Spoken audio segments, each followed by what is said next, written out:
మెదక్ జిల్లా రామంతాపూర్ గ్రామానికి చెందిన స్వామి తన బర్రె కనపడకుండా పోయిందని 10వ తేదీ నాడు పోలీసులకు ఫిర్యాదు చేశాడు. ఫిర్యాదు మేరకు పోలీసులు విచారించగా రామంతాపూర్ స్టేజ్ వద్ద గల హంసదాబాకు చెందిన సీసీటీవీ ఫుటేజ్ పోలీసులు చూస్తుండగా అత్యాచారం వెలుగులోకి వచ్చింది. వీరు తూఫ్రాన్కు చెందిన సయ్యద్ అఫ్రోజ్, బీహార్ రాష్ట్రానికి చెందిన సోహెల్, చేగుంటలో హెల్పర్గా పనిచేస్తున్న గౌరీ బస్వరాజ్గా పోలీసులు గుర్తించారు.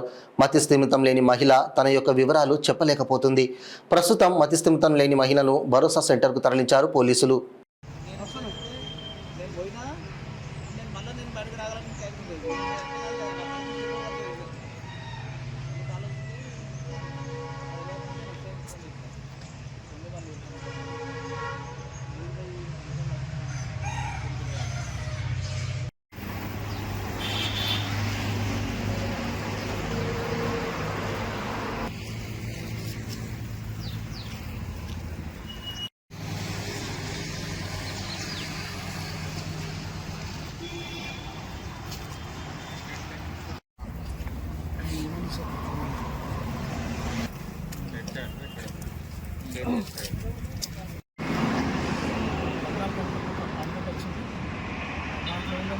దాంట్లో కాంప్లైంట్ పోలీస్ స్టేషన్లో ఆల్రెడీ ఆయన బర్రెలు కనుగొనమని చెప్పేసి కాంప్లైంట్ చేయడం జరిగింది. దానికి సంబంధించి సీసీ కెమెరాలు వెతుకుంటున్నట్టు ఆయన ఒక సీసీ కెమెరాను గమనించిన సందర్భంలో గుర్తు తెలియని వ్యక్తులు ఒక గుర్తు తెలియని మహిళను